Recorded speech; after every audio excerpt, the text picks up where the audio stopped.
Good morning Sanjay, क्या हाल है?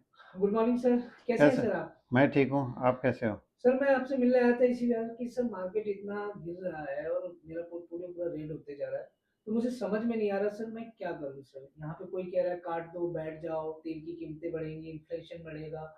तो थोड़ा सा डर लग रहा था सर, इसलिए मैं आपसे मिलने आया था। तो कुछ बताएंगे सर इसके बारे में?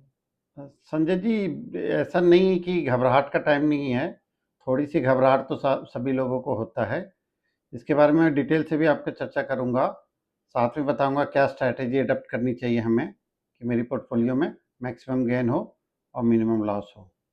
पानी पानी पीजिए, चाय पीजिए, फिर हम लोग करते हैं डिस्कशन। बिल्कुल। आपका क्या म्यूचुअल फंड और स्टॉक दोनों में या सिर्फ स्टॉक में है? सर म्यूचुअल फंड में तो ठीक है, बट स्टॉक में ज़्यादा दिक्कत आ रही है। तो कुछ लोग मुझे ये भी राय दे रहे हैं कि यहाँ से आप एवरेज भी कर सकते हो। तो कुछ समझ में नहीं आ रहा सर, इसलिए मैं आपसे मिलने आया था सर। देखिए, ऐसा नहीं है। क्या आप मार्केट को पहली बार गिरते हुए देखा है? देखा है।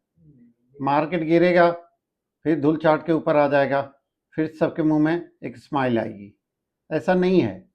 मैं पिछले 30 साल से इस मार्केट में हूँ। मैंने कई युद्ध देखा, कोरोना जैसे डेडली टाइम देखा, यूक्रेन युद्ध जो अभी भी चल रहा है उस पर भी मैंने गिरावट देखा। अगर आप बात करते हैं पास्ट की, तो एक टाइम ऐसा भी आया था कि क्रूड ऑयल $200 पार हो गई थी। यूक्रेन के टाइम में मार्केट करीब 17% गिरा और 6 महीने में करीब 70% ऊपर आ गया। इसी वक्त अगर आप देखते हैं इसका, कोरोना टाइम में जब सबको लग रहा था पूरी दुनिया डूब गई, आगे कुछ नहीं होने वाला है, पूरी दुनिया थम सी गई थी, पहला लहर जब आया था मार्केट तभी से गिरना शुरू हुआ था।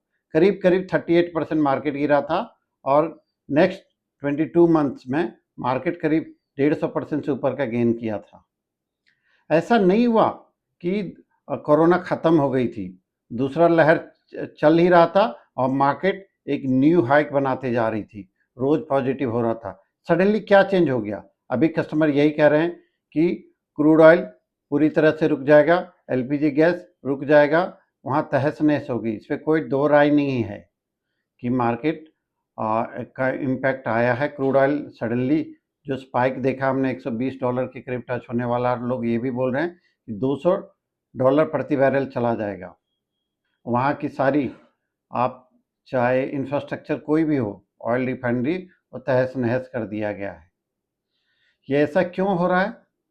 क्योंकि ट्रम्प को चाहिए ऑयल। वो वहाँ का पावरफुल पर्सन है और पूरे वर्ल्ड पे अपनी तानाशाही जताना चाह रहा है, बनना चाह रहा है कि क्रूड पे डोमिनेट करें। अभी जो पोर्टफोलियो आपका रेड हुआ है, सबका रेड हुआ है, ये आपका नहीं है। पिछले 3 साल में हमने जो भी कमाया, पिछले 2 साल से तो कोई कमाई नहीं हुआ था, 3 साल में जरूर बहुत अच्छी रिटर्न थी, वो सब वाइप आउट हो गया है। लेकिन ऐसे टाइम पे मैं बिल्कुल भी किसी भी कस्टमर को निकालने की सलाह नहीं दूंगा। अगर कोई इस समय अपने पैसे को निकाल रहे हैं, अगर इमरजेंसी ना हो तो आप इमरजेंसी हो तभी आप निकाल सकते हैं, और इमरजेंसी ना हो तो बिल्कुल अपने फंड को नहीं निकालें। इस टाइम पे अगर आपके पास अपनी पोर्टफोलियो का 5 से 10% फंड स्पेयर है तो ज़रूर डालिए, एवरेज कीजिए। इसी टाइम पे आइदर न्यू स्टॉक खरीद सकते हैं, न्यू म्यूचुअल फंड खरीद सकते हैं, या एग्जिस्टिंग फंड में भी आप ऐड कर सकते हैं। कोई ऐसा फंड नहीं है जो पिछले 2 साल में 3 साल में एक पॉजिटिव रिटर्न दिया है, except multi asset category. Large cap category अभी पीछे 1 साल में पॉजिटिव आना शुरू हुआ था, वो भी वाइप आउट हो गया। तो इसे में घबराने की ज़रूरत नहीं है। मैं मानता हूँ कि आपकी ज़िंदगी भर की पूंजी इस पे लगा रखें, लेकिन आपके पास अपॉर्चुनिटी क्या है? कल गोल्ड भी करीब करीब 5% गिरा है, सिल्वर भी 6-7% गिर चुका है। पिछले 3 महीने में लोग गोल्ड और सिल्वर की ओर भाग रहे थे। पिछले 2-3 सालों में लोगों के पैसे डबल डबल भी हो गए, लेकिन उसके बाद भी वहाँ पे स्टक रहें, इन्वेस्टेड रहें। क्या हो गया? सिल्वर करीब करीब 40% से ऊपर गिर चुका है उस पीक से, और वही हाल गोल्ड का भी हुआ है। गोल्ड भी करीब करीब 25 से 30% गिर चुका है। ऐसी हालत में जहां सारे एसेट क्लास गिर रहे हैं, चाहे वो म्यूचुअल फंड का डेट हो, डेट में भी यील्ड देखिए सडनली राइज हो गया है। सिर्फ अल्ट्रा शॉर्ट टर्म कैटेगरी में थोड़ी सी रिटर्न बन बन रही है। एफडी जरूर थोड़ी सी रिटर्न दे रही है, लेकिन उसका भी रेट बहुत कम हो गया है। ऐसे में आप 10 से 15% अगर आपके पास कैश है तो ज़रूर लगाइए। और आप रोज़ डेली बेसिस से ये न्यूज़ देखना है तो म्यूचुअल फंड के लिहाज से, स्टॉक के लिहाज से मत देखिए। अपनी जो म्यूचुअल फंड या स्टॉक की पोर्टफोलियो है, बिल्कुल नेक्स्ट 3 महीना आप छोड़ दीजिए, बिल्कुल नहीं देखिए। अगर आपको पैसे बनाना है तो इस टाइम पे अगर पैसे हैं तो ऐड कीजिए, पैसे स्पेयर नहीं हैं तो बिल्कुल भी अपने फंड को मत छेड़िए, निकालिए नहीं। अभी बहुत सारे कस्टमर जैसे आपको बोल रहे होंगे निकाल के बैठ जाओ, फिर मार्केट जब नीचे थोड़ा और जाएगा तो बाय कर लेंगे।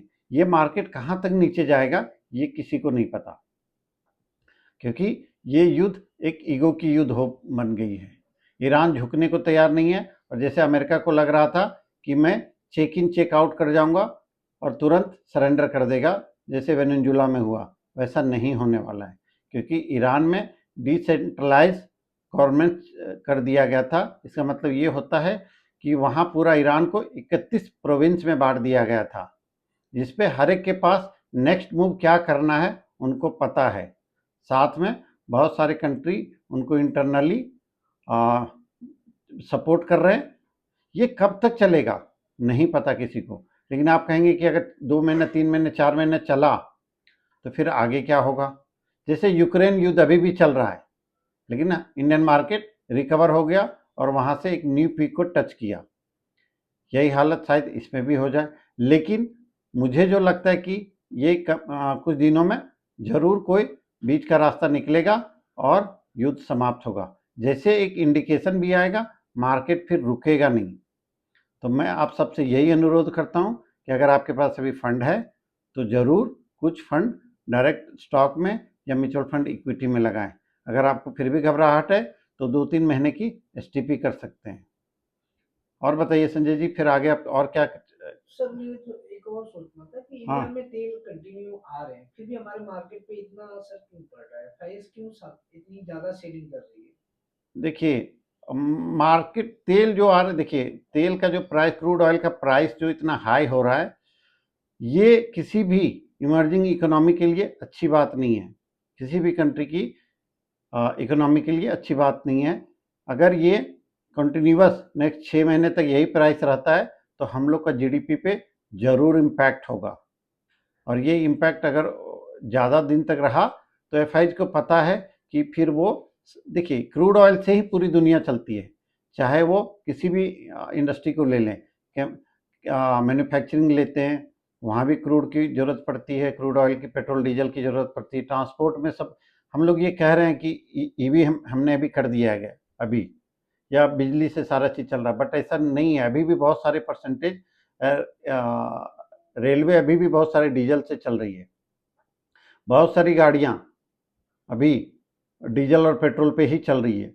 अगर वो रुक गया या तेल महंगा हो गया तो जो उससे सामान, उस इंडस्ट्री के रॉ मटेरियल जाएगा वो महंगा हो जाएगा। जब वो महंगा होगा तो उसकी प्राइस बहुत ज़्यादा शूटअप हो जाएगी। प्राइस शूटअप होगी, ऊपर बढ़ जाएगी, तो इन्फ्लेशन बहुत ज़्यादा बढ़ जाएगा। तो इसकी वजह से क्रूड ऑयल का बढ़ना किसी भी कंट्री के लिए घातक हो सकता है। जैसे कि हम लोग के पास बहुत ज़्यादा फॉरेन रिजर्व नहीं है, नो डाउट पहले से बहुत अच्छे हैं हम, लेकिन अगर ये कंटिन्यू रहा तो हम लोग का करंट अकाउंट डेफिसिट पे हिट मारेगा। लेकिन मुझे ऐसा लग रहा है कि कुछ ही दिनों में ये क्रूड ऑयल डाउन जाएगा, जिसके बाद सब कुछ नॉर्मल हो जाएगा। तो ये अपॉर्चुनिटी है। अगर आप देखेंगे बड़े प्लेयर जो पैसे बनाया, जो पर्टिकुलरली स्टॉक मार्केट में पैसे बनाते हैं, वो इसी अपॉर्चुनिटी का वेट करते हैं कि जब आप बेचिएगा पैनिक हो गए, वो खरीदने के लिए माल तैयार हैं। वो जब पूरे वर्ल्ड में बमबारी हो रही है उस समय हम लोग फ्रीज हो जाते हैं, एकदम पूरे दहशत में फैल जाते हैं कि मेरा पोर्टफोलियो क्या होगा।